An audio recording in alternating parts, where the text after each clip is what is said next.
I guess first I'll set a context. There are, since the 1970s, there have been 3.6 million refugees in the United States that have settled here. That's the size, more than the size of the state of Utah, right?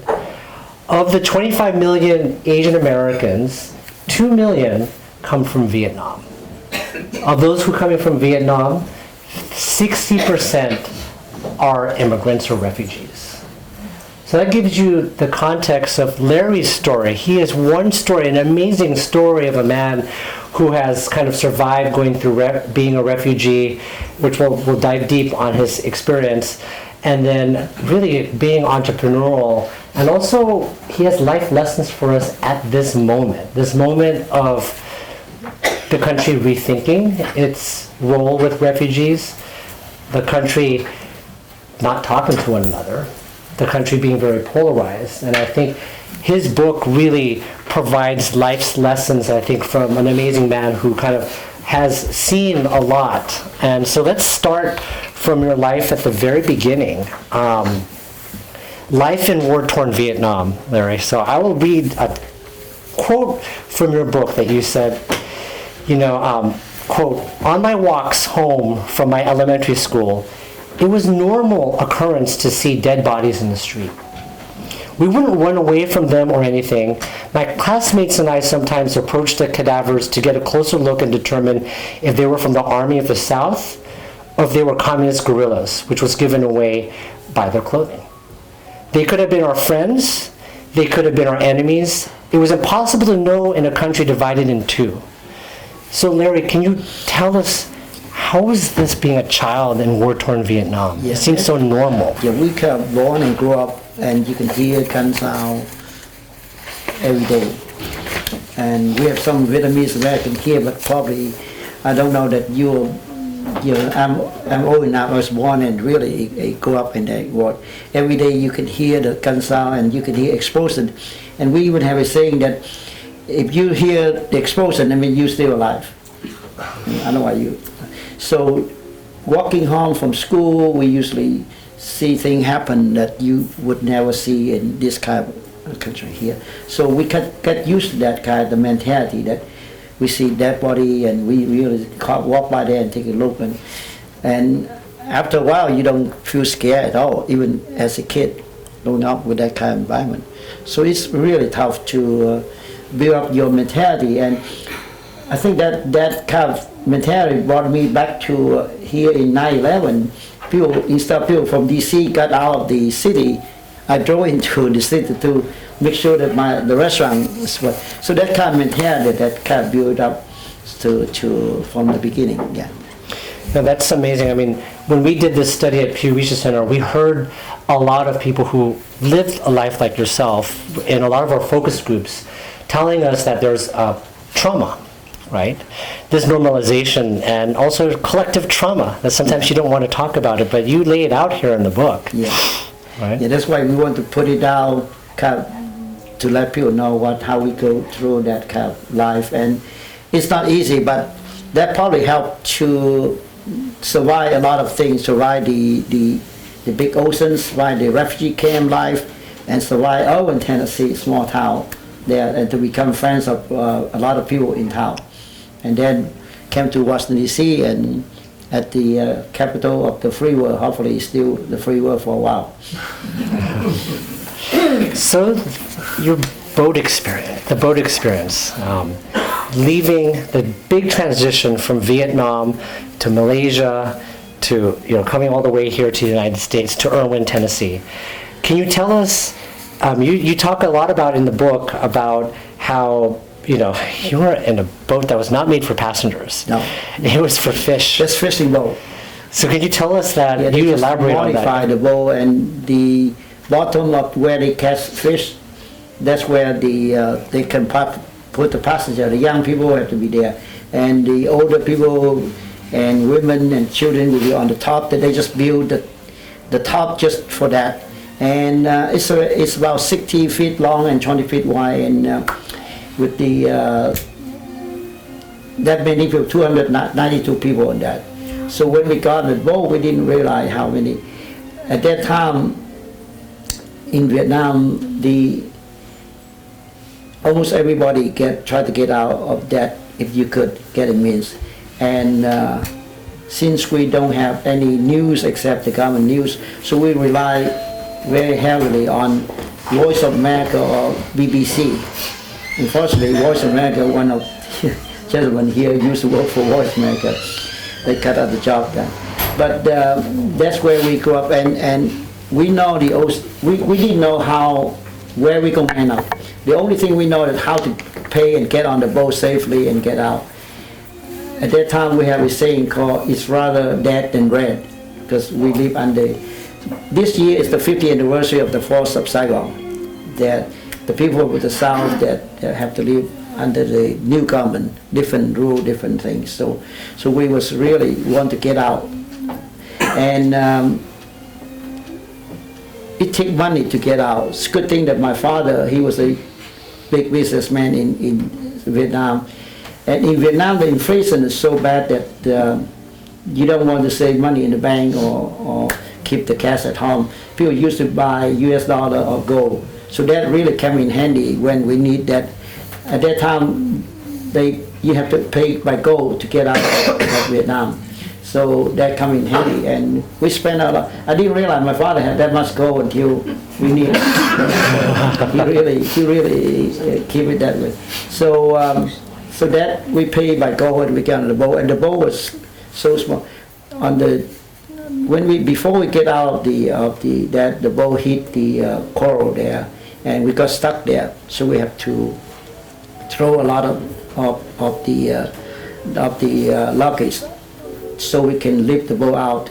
But at that time, the boat's already, I was on the bottom of the boat. We can hit the piling of the wooden boat into the coral, and we have leak into there. But at that time, we decided not to go back to fix the boat, because we might not get to go out again. So we decided to take a chance. And good thing that we have two pumps and keep pumping the water out. Without that pumps, we probably end up at the bottom of the ocean, because so many people there. So we're lucky to get out. Yeah. So after surviving the boat experience, you didn't know where you were going to go, but you landed in Malaysia, right? Yeah, the captain of the boat, just like you on the airplane, you rely on the pilot. On the boat, you rely on the captain. He was very optimistic from the beginning until the 5th day. I look at his face, he looked great. He's really worried. I said, Captain, what happened? He said, well, it's supposed to be 5 days. We're supposed to get to that island because he used to be the captain of the Merchant ship. So he thought only 5-6 days the boat. So the 5th day, we didn't see anything. He worried, and we all worried about when the captain worried. So he didn't calculate that the boat is smaller and too many people, and the engine was smaller too, so it took longer than that. So that's why he was worried. And at that time, some of these sailors, they are not real sailors, they're just the relatives of the boat owner. So they got sick, so I volunteered, so I can get out from the bottom of the boat to be on top and helping out the boat. And at night I sleep on the top of the cabin where they have luggage. But I have to tie my feet and my legs to the luggage, because otherwise you sleep on the top of the boat. At night you might roll down and fall into the water and done. They said from the beginning, if anybody fall into the water, the boat cannot stop to help, because otherwise it could be jeopardized, the whole boat. So on the 3rd day, one of the men that came on the boat, he was sick before already. He passed away, so we have to throw the body into the ocean, because you don't know when we're going to be landing, so we cannot keep the dead body. So I'm happy to be one of the 4 people that to throw that body into the ocean, and it's still in my mind. Anytime I go to the ocean, I see it. I'm still thinking about that. So that's a pretty tough. Yeah, we're lucky that we didn't run into any pirates. At that time, the pirates really pretty bad. They rob and they rap and they do everything. But we are so lucky that we did not run into any pirates at the time. Mm-hmm. Well, Larry, to go through that again, the trauma of experiencing Vietnam, but also the uncertainty of being on a boat, and then still more uncertainty. You landed in a refugee camp, right, in Malaysia, in the middle of a jungle. Yeah. Can you tell us a little bit how that story? So on the 8 days of the journey, we went into a fishing boat, and they are Malaysian, Chinese Malaysian. So good thing we speak Chinese, so we asked them the direction, they pointed out, so we got to the right direction. And then the Navy stopped us and took us to the camp. At that time, they already have the camp, the Vietnamese refugee camp in the jungle. Nowhere, you couldn't see anybody. Even the city, the people in the city, they didn't know they have a refugee in the city because we are far away, and the people in the city, they even know. Last year, I happened to be back to the city that I was in, so I got to see, but the camp already gone. And the people there, I talked to them, they said, nobody knows that they have refugee camp 45 years ago, the older people. So even the people that work for the Malaysian Red Crescent, they call Red Crescent, Red Cross there, they didn't even know because they are very secretly, they don't want the people in there to know. So that's where they're in the jungle. And so we live like kind of a jail in the sense that because we cannot go out. But I happen to be lucky I work for the Malaysian Red Cross. The lady that I happened to meet again 45 years later, we have a very emotional reunion last year to meet her again. So we lived there, and I got to go out of the city because I worked with her and about the refugee, so I got to go out. And in the book I said that I'm probably one of the only one refugee in Malaysia that got to see the King of Malaysia. Because happened that year they have the King of the King. Every 5 years Malaysia have King of the King. They choose the new King of the King. And that year happened to be Kuching Sarawak. So we happened to be on the street. So, we get to wave at the parade of the King. 9 of them, sit in the 9 different cars. They wave for us, but they didn't realize one of them, they wave for them is the illegal immigrants. So we were there. So that's one of the things that I remember well. And since you're already really talented already as a child, or when you were in a refugee camp, being multilingual, you had opportunities, right? You started already distributing food. That's how. Then, could you tell us about that? I can speak Cantonese and Mandarin and some English at the time, and Vietnamese, of course. So I worked for the refugee to distribute food. I didn't realize later on I run a restaurant. But at that time, we distribute food to the camp every day. We call the number of both people that they come, how many people in the family, we give them food and all that. So we receive food from the Malaysian Red Cross. They distribute every day to us, and then I distribute to them. And one of the story about that camp that I distribute, there's one of the family, Vietnamese family, refugee, there are only 4 people. But the father of the family, he got leprosy. So he's really severe. So they would not let him come into camp. They sent him directly to the facility that they have. Kuching Sarawak happened to have the leprosy facility to cure the leprosy.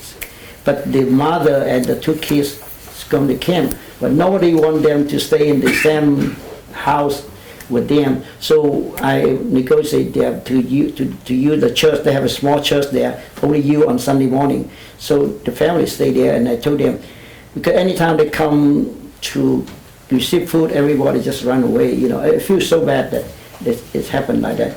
So I told them, I said, just stay at the church. After I distribute to everybody else, so I come to visit them every day, give them food, talk to them, make them feel comfortable, because we have a river in the back. That's where we used to bathe every day. Anytime that family come down, everybody get out. I understand that people worry about but to me, I know that leprosy is not like contagious that spread the world. But so I want to make sure. And 3 months later, they got accepted by Norway to go to a Scandinavian country. And I went with Andy, the Malaysian officer there, to go to the camp, to the facility, to tell the father of the family that, okay, you get to go. So when I talked to him in Vietnamese, he so happy. He looked at me and said, you're the first Malaysian that speak Vietnamese to me. He was in the camp for 3 months, but he didn't speak Chinese, he didn't speak English, so no one can talk to him. He cannot talk to anybody. So when I show up to talk to him, he was so happy that the Malaysian guy can speak Vietnamese. I said, no, I'm not a refugee like you. I told him about the good news that your family in the airport waiting for you. So that's the story about, one of the really story about in the camp that we talk about that a lot. When I reconnect with Anne, we mention about that story too. Yeah, so your language skills again, so you also, even in the camp, you got to know the UNHCR representative in Asia that ended up placing your family. Yeah, Mr. René Rozen. Mr. René Rozen, he's a Dutch guy, and like all most of the European people, he speak 4 or 5 languages. So I helped him to fill out form for the refugee and all these things, so we got to know him well. And we work with him anytime that the new boat come in, he would come to document how many people. So at that time, then we know that we have 292 people, because on the boat you cannot count, because we sit like sardine, you know. And so I worked with him very closely, and later on, 12 years later, and again, another statistics for me that you do the research study, I probably the only refugee from Malaysia that got to meet the representative that work in the camp would be in the United States or in where you settle, because you don't get to go. You don't have my old restaurant called Civilized China, literally across from the UNHCR office in DC. So when I was told that the new boss coming from Geneva, and he used to be working in the Malaysian Southeast Asia refugee camp, I said, is he Dutch? And they said, yeah. I said, maybe that's the one. So 2 weeks later, I let him settle into his office. I went over there to see him. And of course, I recognized him right away. He doesn't change, but he could not recognize me, because in the refugee camp, long hair and dark skin, running around with short and everything. So after a few minutes of jogging his memory, and then he said, oh yeah, I remember now. So from there, and he said, what are you doing now? So from his window of his office, he can see our restaurant. I said, I work there. He said, oh, okay. So from then on, City Life China become a refugee restaurant. Anytime they have any meeting in the U.S. related to refugee, they use our restaurant. So we get some more business to that. Wow. So it's amazing to see how the man who actually helped your family end up, being just right across the street and also helping with the restaurant. Amazing, yeah. So life in the U.S. So now fast forwarding to your life when you landed in Irwin, Tennessee. Right. First, you had a hard time a little bit, and you tell a little bit of story. There were 7 of you in the family, so it was hard to get 7 to get sponsored. So what was that like to Yeah, at that time in the 1970s, early 80s, they have a refugee center in New York City where they receive all the information of all refugees all over the Southeast Asia, and they look for sponsorship. So it happened that the First Baptist Church of Irwin, Tennessee, decide to sponsor our family. It happened because Dr. and Mrs. Mullins, they were missionary in Indonesia a few years before that. So they thought they know Asian, because that city, they never see Asian in that town. So when we got the news that we're going to come to settle in America, in Irwin, Tennessee, we don't even know Tennessee, talk about Irwin. So we only know New York City, San Francisco, Chicago, those things, but not Irwin, Tennessee, only 4,000 or 5,000 people. But so when we arrived there, it's not a culture shock to me, to them, but actually a culture shock to them, to me too, because they never see Asian people. So one of the search people that the sponsor us, she happened to be the middle school teacher. One night she called me up, she said, hey, we want to bring the student to visit your house. I said, please come. And she kept asking me, do you want to know why? I said, no, just come. We love coming. We don't have people to visit us that much anyway. So finally I said, okay, tell me why. And she said, these kids, they want to come to our house to see what a Chinese look like. So they come in. And as a Southern hospitality, I offered them and said, okay, you guys want try some Chinese Coke? And they all raised them. It's just a Coca-Cola that happened to be served by a Chinese man in Vietnam. Called Chinese Coke. At that time, everything in my house is Chinese, even tap water. We just have a good time with that town. And I myself, because I know I won't live there for at least a few years, go to school and all these things. So I have to know the town people. It doesn't matter what. So I walk on street. The main street is only one street anyway. So anybody I encounter, I would say good morning and good afternoon, and stick my hand out to say hello. If they shake my hand, they shake my hand. If they don't shake my hand, it's fine, because it's. I understand they're skeptical, because I come all the way from the other side of the globe, and here the people, they live here for years and years already. And that's the town is very isolated. And in the early 20s, they still consider to be the sundown town. I don't know if you heard about the term sundown. I mean, when the sun comes down, all the minority, black people have to get out of the town. And until today, 2025, there's not one single African American live in that town. But they're good people. They're a friend of mine. I know a lot of people there. And I don't know anyone in this room heard the term honky. Honky. Honky is the character the black people call the white people honky. So one of the guy in the book, his name is Fred Davis. He worked for the post office, and I go there, work for the railroad. I bring mail to the office. So we got to know him pretty well. And one day he told me, he said, Larry, we consider to be honky. I said, what's that mean? I said, I didn't learn that at school. He said, no, they don't teach that words in school. I said, okay. So that, he's explained to me. So to me, come from him is a compliment, that he considered me to be one of them. So it's really a big deal in that town. So that kind of town, and so later on, the newspaper there, they have to call Urban Record. They come around only once a week. And they decide to interview me and put me on the front page with my smiling face, that this guy, the newcomer. So that helped a lot. The whole city then, now we know this guy, where he come from, all this thing. So we become a lot of friends. And in those small town, even until today, I don't know if you remember the small town that the drugstore, not like CVS or Walgreens, they have the counter, the people eat lunch or dinner there. It's still there. So there's a couple of customers of mine at Miwa. They knew me, so they work for the State Department. For some reason, they have to pass by that city.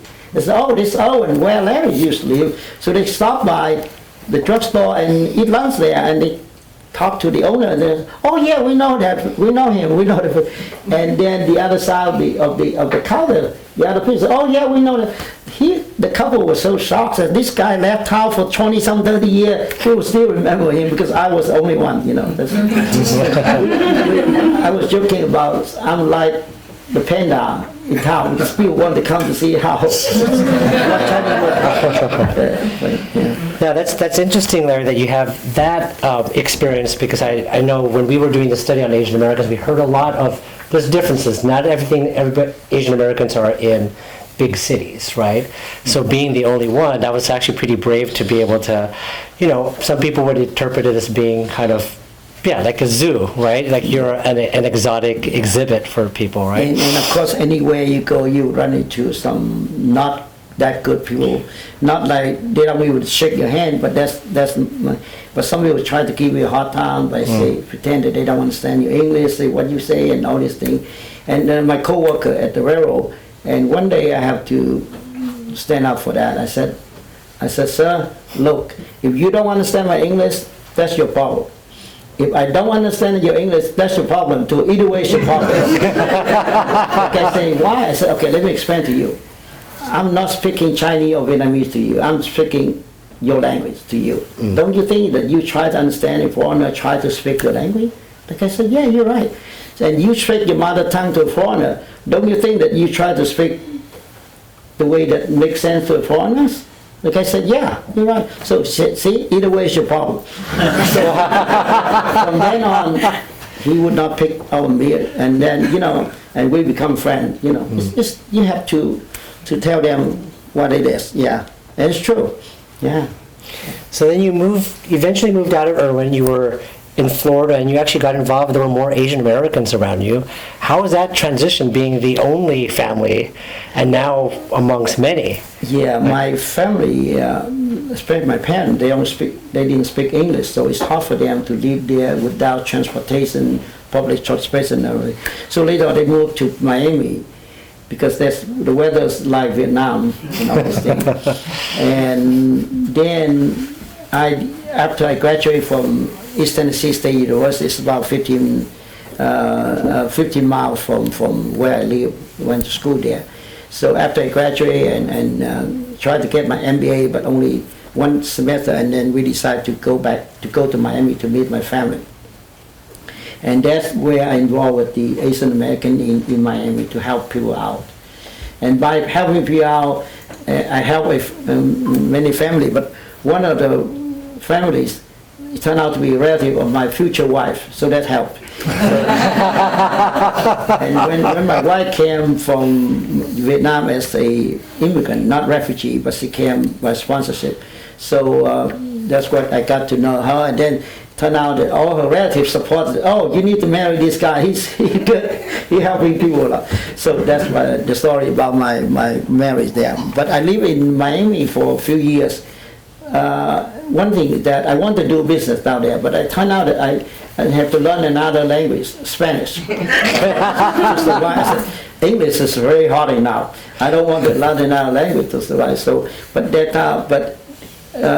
we opened a grocery store, but we deal mostly with Asian people. But the opportunity comes when my brother-in-law here in Maryland called me up and gave me an opportunity to come here to work at Sea Lights of China. Just like Debbie said, her husband come to our restaurant every day, right? Debbie? Where's Debbie? Yeah. So we have Sea Light of China in there. So that's when I joined Sea Light of China. That's 35 years ago in the restaurant business already. Yeah, so tell us a little about, 1988 was the year when you moved, you got that opportunity at City Lights. You had to turn it around, right? So how was that like? It was a small restaurant, 60 seats only, but in the basement. So when I came from Miami to DC, I loved the area. I loved the DMV area, and of course you can tell I love politics. And you couldn't find a better city than Washington DC. So I fit right into that. And from 66 we expand to next door. We used to make a entrance to go to next door. And it doubled the size of the restaurant, and also we expand from a no delivery to about 13. We have 13 drivers when I sold myself out. So that's really a kind of work hard. I still in the restaurant business here now. That I work 6.5 days a week easily, 7 days a week easily. So right now, if you come to me, why you don't see me, it's normal, because I don't go there a lot. I go to a lot of parties. Then at Sea Light of China, I really work every day. And the basement the ceiling is so low. And after you've been to the sea every day for 12, 13 hours, 16 hours a day for many years, anytime I go out in the afternoon to do some errand, I have some weird feeling that look like the sky, that I can jump up and hit the sky. It's look like, so I said, I better get out of the basement space. So I talked to my partners. So they don't want to move out because moving a restaurant is very expensive. And so I decided to sell my share and then get out. And that's the first time I got to go back to Vietnam after 20 years. It's an amazing trip there. So when I come back, I thought that I don't do something else, but I still miss the restaurant business. I'm one of the few people that miss the restaurant business because it's tough business. But I love the people. I love to talk to people. I love to meet the customers and all these things. So a few years later, 2 years later, we opened the first Miwa in the New Hampshire Avenue. It's in the West End. And then 2 years later, we opened the Miwa in Cherry Tree. And that was 22 years ago now, so 3 years ago. So being a restaurateur, like you were dealing with all different kinds of people, right? And in DC, especially now, I mean, Republican Democrats, people with big egos, with very big, trying to get a table, for instance, right? Yeah. And you tell those stories how some people, even famous people, got rejected once it became popular. So how did you deal with the egos of Washington, D.C.? A lot of people here in D.C. know that it's hard to be in D.C. not to be bipartisan. You have to walk the fine line. It's hard to do, but that's our business. We don't want to be labeled as a Republican restaurant or a Democrat restaurant. We take everybody in, and so we run into a lot of senator, congressmen. They are big, most, not all of them, but most of them have big ego. Like one story about, I don't know anybody here remember the senator. He passed away. Senator Howard Messenbaum. Howard Messenbaum from Ohio. He was in D.C. for so long, and he assumed everybody in D.C. have to know who was Howard Messenbaum. So one day he called, for some reason, he didn't ask the staff to call the Midwest. He himself called. I stood next to my host. She just came from China, immigrant from China, not too long. And she took the phone call, and I could hear his voice. Said, "This is Senator Messenbaum, and I want a table for a certain time." And they said, "No, because we're so busy, you cannot do that." So he pushed him back for another 30 minutes or so. And that's kind of no for the Senator Messenbaum, But she could not, he did. So finally he agreed to 8 o'clock instead of 7:30. So now it's the time to take the name. So, okay, what's your name again? And said, Senator Messenbaum. And the poor girl said, "Your first name is Senator?" That really throw him off the chair, I guess, because you don't even know what senator means. I keep telling you, Senator Messenbaum. So, and some other time, the congressmen that come to our restaurant, and in D.C., I don't know, you've been to the BY in D.C., we used to have pictures all over the wall, different people. So the staff come to town and said, "My boss wanted to take a picture with you." I said, "Sure." Who's the boss? I said, "A congressman from so-and-so." Because it turned out that they came to the restaurant and they saw their colleagues' picture on the wall, and they're not, so they want to be. But this is a Chinese restaurant. I thought a museum or something. But still, they want to be the picture on the wall. So sure, I love to take picture with your boss. So that's kind of big. Some customer, they not even DC. They say we're Republican for sure, because they come to tell me, said, "How come you have so many Democrat pictures on the wall, not many Republican?" I said, "Well, some Republicans love Chinese food, bring them in." So in 2004, I decided to go to the RNC convention in New York for President Bush 43 second term re-election in New York City. So I got to know some customer that they got me to go to the convention. So you can find more Republican than the INC convention. So here you go, take a picture with everybody, mixed up, everybody happy. So that's our job in the restaurant business. You have to make everybody happy. You can't take side or something like that. It's really fun. But your life actually showed the hardships that have gone through to come here, where you didn't even plan to coming here, your family didn't plan to come here. And in the successes you've had, bringing people around food from different polarized views, you have a collection now of friends from all sides. So what is your lesson to... Culinary and diplomats is a good combination. It's always good to sit down with some people that you don't agree, but you can share a meal and talking, right? And everybody have a story to tell, but not many want to put it down in writing. But I decided to do that for the next generation, for my children's generation, for my grandchildren's generation, and more importantly, for the American public to know that refugees immigrants. We come here, we work hard. We don't come here to wait for a hangout. And we contribute to our country, we contribute to our society. We do double work than anybody that born here. And that shows that we are resilient, that we work hard for that. That's what the main thing. And for the next generation to know about that is very important. Like my son, we talk about, but he didn't pay attention. When he read the book, he said, "Dad, I didn't know you were a janitor." I said, "Yeah, I was janitor in the railroad. I worked, mop the floor, do everything." You know, that's what all immigrants, we would work very hard to accomplish what we want to accomplish. And it's a good thing that this country gives you the opportunity. So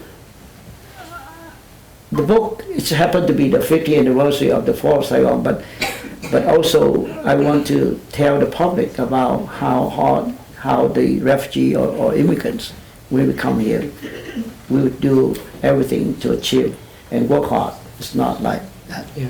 Yeah. And to end, because everyone will probably wonder, why Square Moon? Why is the title Square Moon? You need to buy the book to know. Back the story, back in when I worked for the railroad, I worked for different ship. At that time I worked second shift from, the railroad was 24-hour service. So I worked from 3 to 11. By 10:45 you're done. Just wait for the third shift to come in and tell them what you left off. And just wait for the clock to hit 11 and go home. So while waiting there, my co-worker, Bill Rogers, he 60-some years old at the time, I was 20-some years old at the time. So we sit out at the railroad facility and look at the sky and just talk. And he asked me a very unexpected question, said, "Do you have the same moon we have in Vietnam?" I said, "No. In Vietnam, our moon is square." We thought we don't have a laugh out of that. But then I look over him, he's knocking his head and mumbling, said, "So your moon in Vietnam is square." I really feel bad at the time. I feel bad that I take advantage of his innocence, you know. But I could not believe he asked me that question, you know. But I usually joke around too, so I said that's the moon, our moon is square. So that's why I feel like you need to have I wanted you that title as Square Moon. And even at that time, I think one day if I write a book, I would use the title Square Moon. Because first, I think it's unique, and secondly, it tells the story. This is real America. You know, American, I talk to people all the time, say, America is not Washington, D.C., it's not Chicago, it's not L.A., America is a small town. But that's and in the book I always like this picture is from the UNHCR. It said that a bundle of belongings isn't the only thing that refugee bring to its new country. And the picture of Albert Einstein, it said Einstein was a refugee. That is very powerful poster that I love it. It said that, you know, everybody come to this country, refugee or immigrant, they would contribute a lot. Not everybody like Albert Einstein. I would not bring a race of the physics to the world, but at least I bring a place that people can sit around and talk and smile and have a good time in the restaurant business. So, well, Larry, I mean, this is an amazing book, so everyone, if you haven't read it, get it. But I think the lessons here, I mean, in this time right now, I mean, Larry's life exhibits it, talking to people across different aisles or people who are not like yourself, even joking, like the title itself, Square Moon, people don't know someone who's different from yourselves. And I think what you bring, you know, everyone, like when I read this book and I think about it, I said, well, everyone has to eat. yeah. Everyone has to sleep, right? We wake up in the morning, like that's, Yeah. you have life lessons and all through the hardships, and it's amazing that you have succeeded in that. I just want to say congratulations for not just the book, but living a life of what you contribute here to America. But thank you, and this congratulations.